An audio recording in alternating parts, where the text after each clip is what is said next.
السلام علیکم ورحمۃ اللہ وبرکاتہ۔ محمد صلی اللہ تعالی وسلم کے میرے جنب رفقا،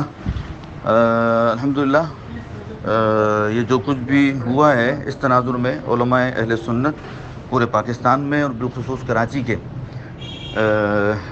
اس میں انہوں نے بڑی گہری تشویش کا اظہار کیا ہے، اور دارالعلوم امجدیہ میں ابھی مفتی مریم الرحمان صاحب و دیگر پروفیسر ڈاکٹر رضوان صاحب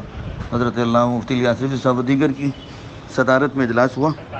جس کے اندر جو ہے وہ یہ فیصلہ کیا گیا کہ اب ظاہر ہے کہ حکومت نے اعلان کر دیا ہے چونکہ، تو کل عید پڑھائی جائے، معتکفین کو اٹھا دیا جائے اور روزے کی جو ہے وہ قضا کی جائے گی عید کے بعد روزے کی قضا کی جائے گی۔ تو وہ اکابرین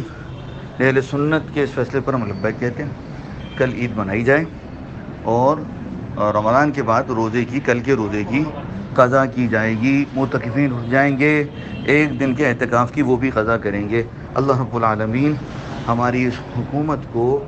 عقل سلیم عطا فرمائے اور دین متین اسلام کے مطابق فیصلے کرنے کی توفیق عطا فرمائے، اور ہمارے اکابرین کا سایہ ہمارے سروں پر تا دیر قائم و دائم فرمائے۔ السلام علیکم ورحمۃ اللہ۔